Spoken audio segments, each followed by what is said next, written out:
Repe ene pataku awo yempo modern ho ensam so adokase yatisi monten so ene nipa bi etwetwe nkomo ehwe ejanai bia se de ka no potokasem se KVIP ewu hia ewo dasani abrabo emu na mu no entwantwea awodo wo behunu na monchemonka kwayebrentuo ya wodonfo de amaye ensuo awodo ya etwe ho ahia kwabrane sabimanimu a akotwa ne to waye ne ho yie ewo saa niema we nyina emu ya menyi otwe nya doa mpani ne nkoda ya won nyina edisa ahu kasemu won asem nyina yetia kyerese mmia wo motetetie ewo afie mu no enya de sabi agyanan anasa bia woja wonan ewo no womo ewo wobie ewo efie no mu we mu no amansini kropon assembly mpanufo ye womo hyehye so womo hwe eye ye saa niema we nyim nyina nanso ne wokwa ya efiewrafo no mo so ebia nka wosenka ho ene wode eye baabi a womanfo beje wonan no esan sika dodo ne sika ni brenti enkra hatutu de ene atu atese ya saa dan mu no ene nei wonde aye bia womanfo ededade mu nano ena wo hwe ase de eniema no ekro no a enya kura kwabrane begina ne naso abonten die begina ki mu de mu odene ene ase oyam do kro nyame amfafie wanhwe na waye de agu ho wemo eye ensem bi ha dwen pa nanso edu abato so a ne afi ye ni ewo sansemi mu ne akogina adaka mu na yato aba ayi obie na ye busase so amanyofo no wenom enya de se wo mu huna na anade yi ene wo mo eye ede efa ho se kobase yato aba no ede ma wo no mu a ne ye busa adom kase se ene no ebre ya ye wo mu 21st century ehun behia se KVIP enhyehyɛ bia yetwe to amansa de ebekoso atenase ewo mamu ana KVIP enya kura sisi ano we obia yisu dobusi KVIP edi yare ahoro pi na ebre emano one we white two no ebetumi ase oma awodie no eti mi fi se enya advisable enya papa sisia KVIP na yema ebimu na the same time nya ebimu say ye ni hwemu a don say do amu ni binu yes obetumi akotu 1000 ebimu ji 3000 na misho 1000 kra ye wa amu wo binu yes wo fie kra no ebi wo fie into to me no in particular no enya plural singular no me din say KVIP ni eyema ye pa say na mre yo me de KVIP de hu hia M1 because am yare adinama bebre ba korola ne ade na ti mi fi senka flashing one nka bobua hia communities na ye wanum no ti message nka ban bobua hia KVIP nka hu hia kura bemuji 20 pesos ena bemuji 15 pesos but still I say unse dan no amanfo asisi unse dan no ekwan nim amanfo asisi dan na boboso and this see o ye KVIP ana kan entumi mbetwe kan tumi mbetwe enti na saa dan de ha adwen wo sukura pa Ghana fo bi adwenche ene ekotie ne eto da bi a osori anopa na obom pempe na nenam enkrakopo mu a obedu baabi no na kyese omanfo ato santene esese de ekwa akoto aba adan a woso ope baabi no agya nenan de ne yam ka no wotumi so ne to na hwe nanim a obeka sesasabonsem a warepara na kyese akoye den pa e de amomom yenko asoye ehwe mantamu amamu ni enkonkuma empuntu so ne ne na adamidami wono na epanyin pa wohwe obo ade bobra etwe ye ho ahia ne amansa pomude wonsam so yene no enkotwetwe nkomo emfasa ensemi ho na yemo akwa baba adom kase eso KVIP ehonsam enene de yeka wohwe enkra kopom etoda bi kwa ye ninini na so na omanfo okoso ne kofa ya de bromom minim de samodi mani adi sansem ye chia hello meteon kana yeah I'm sorry I have to speak English. Oh, go ahead. Go ahead. Yes, so let me hear the question that you asked or this thing that you made. We were trying to find out whether you've been following KVIP those who operate them and their activities, because it looks as if so many places that you go, people do not get time to manage it well. And at the end of the day, Ghanaians who patronize it end up getting some sort of ailment that they are not supposed to. I don't know whether you've observed that thing. Yes, we have also been observing, the way the KVIPs have been managed, and that has been a source of concern. But I think the issue is not about the KVIP. Okay. I think the issue is about, how the KVIP is being operated and managed. The KVIP by itself is an engineered latrine technology. And therefore, if you design it and you construct it properly, it will perform the purpose for which it has been provided. Unfortunately, that is not the case. You see, so the KVIP, even though it has come to solve a problem, it's creating more problems. And I think that we need to do something about it. Normally, in the design of the KVIP, it's supposed to be a facility that you don't even have to, allow it, or you don't have to siphon it or to service it. It's supposed to be a facility that, when one pit is full, you close it down for it to decompose, for it to totally,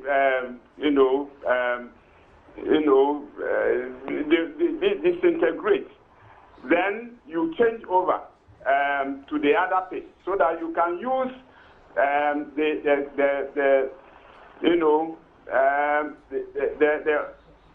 whatever you can collect from the other pit to even use it as a soil conditioner. Unfortunately, that doesn't happen. It's because we don't ensure that the KVIP is properly designed or is properly constructed. You see, normally, what we see is that we put it there and there's always so much overloading. The number of people who have been designed to use the facility are exceeded. And therefore, once it's exceeded, you close one pit and you don't give it enough time for the other pit to be able to disintegrate. Then you have to go back to open it. Or sometimes you even open all the pits. And that has been a problem. And so increasingly, KVIP as a public facility is becoming a problem. And so as a ministry, we recommended that the KVIP be more suitable for household facilities where the use can be controlled. And then maybe institutional facilities, that is for schools, and then for health facilities and others, and not as a public facility because of the challenges associated with ensuring that it's properly constructed and is properly operated and managed. Okay, Mr. Demi, before you leave, what are some of the pragmatic measures that you put in place to ensure that we phase out KVIP from the system? No, I wouldn't say that we are phasing out KVIP from the system. What we want to do is that we would limit KVIP to households and institutional facilities. That is perfect. The KVIP as a household facility is a perfect facility because it's an engineered facility. And so if you go by all the engineering designs and criteria and all that, it's a perfect kind of facility. And if you go into communities, you would recognize that it's performing well if it's a household facility or institutional facility. Nevertheless, the ministry is exploring other technologies. There are other technologies that have come up. The water closet is one, but you see, the water closet, it's all about water. And so, and with our water situation, and the old type of water closet that we have, you need to flush with 1 gallon of water. Water is so expensive. Water is scarce. And so how do you continue to use KVIP, water closet, when water is a challenge? So we are looking at other systems that use less water. And in fact, before we can bring these systems on board, we need to test, we need to assess them and be sure that they are appropriate, they are cost effective, and they can serve the purpose for which we're talking about. So we saying that, yes, in fact, I would never recommend KVIP as a public facility, actually, and we don't want to do that. But as an institutional facility or as a household facility, it's perfect.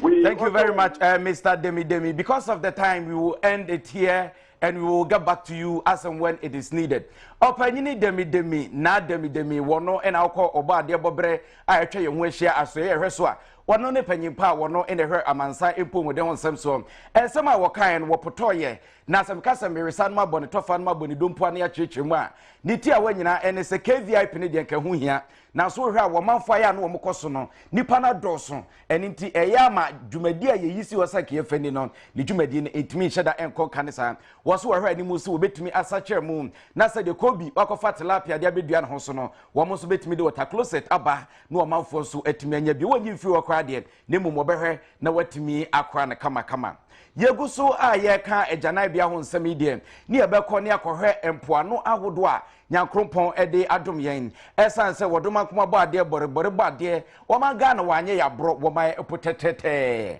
a wokɔ amanone a wɔmokra ade no wɔmutimi kwakwa kama ne asiesie no na amanfo firi atwitwe ne benkyɛ no waba na wɔn nso abɛhwe wani so ade no watua sika etimi boa mu otimi nya sika botene no otimi eboaboa no ede empuntudwuma ewo kro ahodo no emum na so Ghana ha de eya akoye se obuo ni ni de sefata ewo se etimi de ma epo ahodo no yenya ne sa obekɔ no na kwabrane wasesa ne ma no makɔkɔ topona no no mu gye o na akɔka oso eya highly inflammable haya na mframabo eni to percent frama kakra etwa edefa ne to ho obi timi ka so ina mekɔ agyanan no kra gu ha enso beba befa kɔ freeze ni benya bia di no ma yekese ne ade na so ya ne ewure fi se ya ne nyansusuaso bɔnen ɛwɔ ye so ɛnɛ adom kase ye de ani di sansem ye chi ɛkɔhwɛ ɛpoano ahodo anyankrompɔn de adom ye ne kwan ya ye fa so a ye sɛ no ne etete no Oman Ghana nyame ahyira yɛn yie pa oba de bɔbra ye ahwe ho ahyia dodo no a ye niema bi a ɛyɛ yie titu mpoano no ne ade yi ɛho akɔnɔ pa kwabrane ayi adwuma bre no akɔtena hɔ na nyame ensu papa inframan ɛbɔfa no so wɔka hwe a wɔnte na man bi te sɛ Jamaica ne Spain no mo saa no yenyi wɔ mayipemu ya wɔn so ɛyɛ ɔba de bɔbra niema bi te sɛ nsuansu asa no wɔn atomu tenta pa na saa man ya American emiamia bi saa te sɛ beaches no wɔn enyeja wɔn ho hɔ ya woma ye ho hyepe womanfo afiri achichiri benche eba ho ebebo wani akohoma ehwe se de niema ekro amo osikasam kura gina yie saa ene ehunu saa nioma ne bi ewo man Ghana empoano anu ana see beaches no metumi hwa most of our beaches na has been neglected fine because yemu bebrebe or it's like it is privatized nipa ba ko dia until everything is left in the hands of one person nipa ba ko bia wo se no ana o hwe na ade fine our colleague no ha no hwa beaches now ha nyina ye ben Choko and Choko has the most population of people go for Choko doso pa they are very filthy wow to me sha e fin wo omo the Google test mo isi oto a ni nyina all gators in Ghana leads to the shore ni nyina eba puno mu nti fin na Google test no isi oto se a obepu na no enye nika ba ko si nti ya mbo ye homodin ya nsan yesuban a ebedin pa se ebetumi keep your mind one na beach is clean and the beach is no so it should serve as a tourist center but wow to me sha obroni ana obi ntumi feel ni my mma ha ema mbeda film what you say nti o say exercise suban sa na ebeye Kakum yesi agene kwaku anum Ghana adihye bi ine ekoti omo ne na kyese de akoso no aya atete sempa yi ede amayen na ni nyina emu no ensem a ekoso no edoso ye nyina ye nim se afi mu ene ekoto aba eyo panim abosome a yiwo mu ne da etoso enso Ghana de hye dodo na ne kwacha amanyuko kra wope so wope koto amanyuko sekusi anasa abrebre ana wopuro nanso ansa saade ne ebedu no na amanyofo abompempe pa wo mamu entwo no ne ntwa so akoton won ho aton wonsem e de ama Ghana de hye sade ebe ye beto wakomapono so na beka wotrim na wodin ebetre wose ase na watimi ato aba e de ama won na ensema hodo a wo mo ka de ka ne se campaign e opotoka sem ne adom kase ye de ani de achi a ye bi se o manfo se campaign nsama hodo aya na ekoso no anyem bia wodwani di achi no wodwani di achi etumi to akomapono so e ma enu nti otumi hweso e de to aba na wo afia batuo mu no eniema hodo bi ye o manfo gina so pa na wo hwede to aba no eye political parties no wo mo ensam ede wakomapono so nti no Ghana fo nyina so entoma won na wo MPP amayokomu no free SHS ena na edimu akotene pa ena NDC abai no enso de to dwase still pursuing the better Ghana agenda. PPP amanyoko no so de wade esi wani so ene se amamuo pa ya adwum de ketasehye ne proye emo wono ho na fei wo mapanwuma ede ama emabunu na wo PNC amanyoko mu no won hyeda hunu sa na se won de womo ba nsre kwa no womo bayi nanso nyina mu no na ka besi asamba ko sebeya womanfo eye duomu nsam ebetumi akoso na ne no so adom kase ye ebusa se eno no enya nsunsuaso bi ana kwan bayi na womanfo ehwe so ejina yeto aba ema osomesi ana obenten nsem na obeka no ene be ma amanfo avote amount. So when you can't be positive, you definitely have inconformable brombe vote amount. So what some no is if it's positive, and if it's negative, you only inconformable brombe vote amount. Campaign messages are basically about affecting people's life, and who come affecting per life, and who vote I was say based on issues. It was a issue now answer what vote. Ghana adihye bi ene no kwatwetwe enkomo no nanso abato ni mu minimo bi a oye campaign saa ne ne hwe ne nase aprepra obeka se mikrompo ya wakodi soluko achi aya maniska na so kowi ase hwe ene achiripo de wo ho enu nya achese ba kokora no enya ade awutimi enya biem bia edru so ne yebekọ ne akodi dwa ene tie enko adwade mu nsem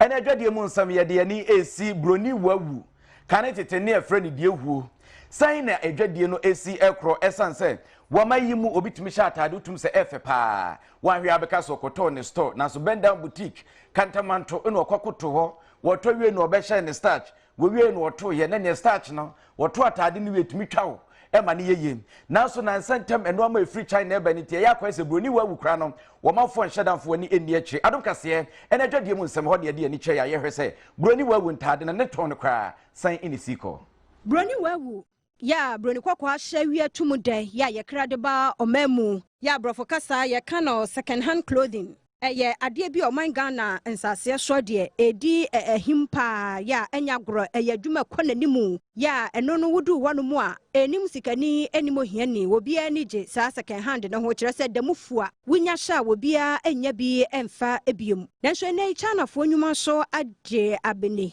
ya etuote se ewo mamu a we nam sunti no adom kase ekọ kantamanto ehopa na nei se wo pabroni wawu papa bi ahye ya wo sha obi anya stadia obeka se yeyi edi free store ye ko hono mo ekobusa sanyenya bia no broni wawu ya brebi atwemu na hu dwadie ekoso paaro saa ene nei etiana China ne ma ne baaye no ama ye ene ma ne to no atiko form first no nenka ne to no ne ye ma yen bet e ma we si ne baaye no ama ye ne ma ne to nyina na ekofom te be de anka munye bi mfa ma yen se be ya yeso e de no e be kwa ma yen force ni de me college crofo afri hu se eno no enye fi se ade a obi ya use second hand wo no ebia se de do be kwa kosi yene ma ye to pa chen China for no because omo de man omo goods na nye quality yene man de quality nti pe to chen omo de no Omanfo bi oton broni wawu ena ate so de wakosem eto adom kase edwa de enwuma ni skasem ano no na ni nyina emu no yebekọ na yakogye ani ene gye mu nsem ene ye de bebrɛ na ansa na no agoprama so ene edi ka de ani akyɛ Gennaro Gattuso ode agokansi mu nsem ene ode ebre.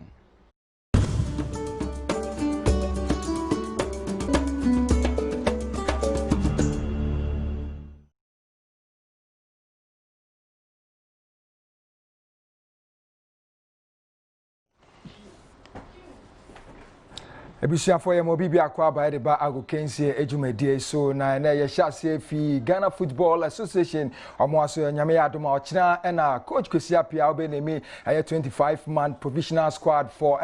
Cup of Nations because was South Africa na nsemba ba betodwa pose 5 local players na obetunsa de Afriomo. Black Stars of Ghana for asoyano enyamepo ochinam head coach and the Kwesi Appiah Obotume ede the 25-man squad etine etume ede abotudwam na enomaso etume akoye ede ama Black Stars of Ghana na enti abotudwana say 5 local players omo ede kwa bia so perform botumi amomo akwanyam no mo so etumi abaka squad na home as good for goalkeeper ni den ede fata ne den etumi apa abotudwa sans na Liberty Professionals goalkeeper ne den ede dan ejem sans so na brekum Chelsea players mienu apprentice ne den Richard Kisibuaten sans na Solomon Asante adodona efana akwadwane omo eina so edin botumi abaka squad na home Kumasi Asante Kotoko defender ni dine de Rashid Sumaila apprentice so ni dine botumi abaka squad na home kaina hu ni say Black Stars of Ghana omo prepare for 2013 African Cup of Nations able to me atodwa was South Africa memu. And right now the Premier League board almost a second window transfer and able to be by 2 just mpono clubs almost a Globe Premier League going to register players for a Globe Premier League now about to Japan Accra folk almost release 5 players now so the management of Accra folk almost say sans assembly na enye no correct Ensemble etumi able to jump say hat to folk form asoye no ompedifo etumi apama embrante bit say or say Bonso Sanson a Prince at the Crejumam, Douglas and Cromam, Nanso and the Doyano, how to folk in penny for etumim, Eddie about to just say Sanson Samnam, and then I'm in from a moment of Nuclebiam, and Nissa and San 7 morning team, a bay a part of how to folk supporters no, or more entomo and their anasam, or more HMO pada place we a place be a mumbo de mono, SNE power how to folk form, Asway into Quabiaso, or more Ashen himself to me, more Aquiniam, no more so etumi Aquaje. Eti ama hato folk Muhib Saib onom Piero edema hato folk ejemo padiam hato folk second round in the apprentice a bit to say Muhib Said onom Piero edema Accra hato folk ejemo padiam apprentice ni dindi esmemez sanso on apprentice fono Obed ansa omonim brentiam so far no pedifo etumim assign omo muhwenim say omotumi a register omonam omosia kan edema hato folk over second round anymore. Champions of Globe Premier League 2011-2012 season Kumasi Asante Kotoko nyame ya aduma yade ombeko Africa nenso head coach Masao Didi Dramani Edin Semba ba betudwa po say Sam ready and focus nya ni po so betumi defend Globe Premier League title no. Head coach Ojinamo Edema Kumasi Asante Kotoko leading Edema Su Didi Dramani edi abotu dwase ampa wohwe Kumasi Asante Kotoko embody mboseni ACL Copa die afiwe ohwenum so motumi age league title no edi AC omonai so bakaya last season Kumasi Asante Kotoko no mo etumi age kruwa na afiwe so no coach no ehwenum so motumi Aji, we able to draw abra Champions League draw no etumi able to draw Kotoko omoni Equatorial Guinea side up omo Edisoni Nguema omo de Boridam so na so run ejemo pandia omo de mo focus ni na say omo tumi aji domestic league no edi esi omo nai so Kumasi Asante Kotoko about 10 matches afiwe mu omo etumi awienu mu mienu omo abo draw mako enwotwe enti Kumasi Asante Kotoko omo tumi aji league no ana Ebisiafo ha na yede agokensi ejumedie ne ebesi obidun bie ebeto ase ode enijesem na ede bre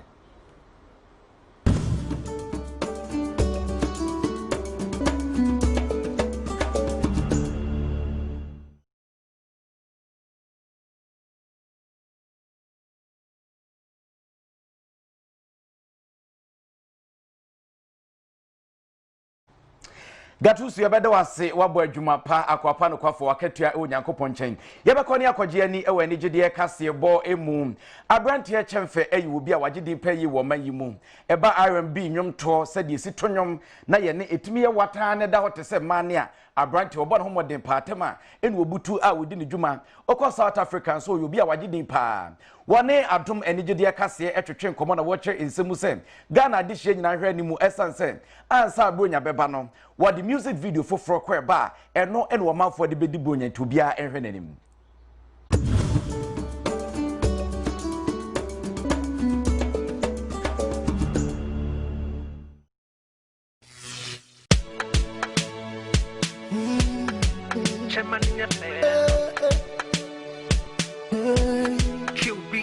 They call me ladies man, aka replay. Ladies never strike, put me back on replay. Number one. Oh my Ghana, R&B, Oboro, yeah, Womayi, Emu, Chanfe, and Nay, and Chakra, Double P Project, yeah, and no, a year, the Wabo, a day afar with your bubro, and Yashinje, and Winsamo, Wababa Pa, and War and Suma, Demo, Edne, yeah, Wushamwa, said your Wabo Pro, a war and crying, and Potamu Hano,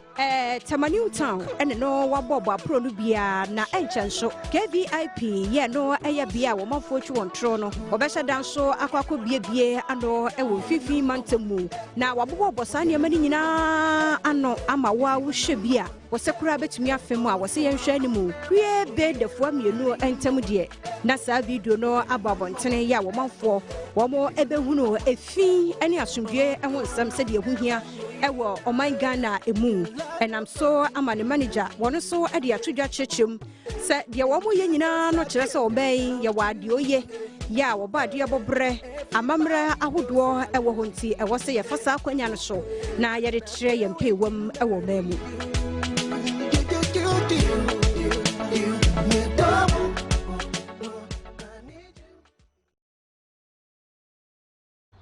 we are my number one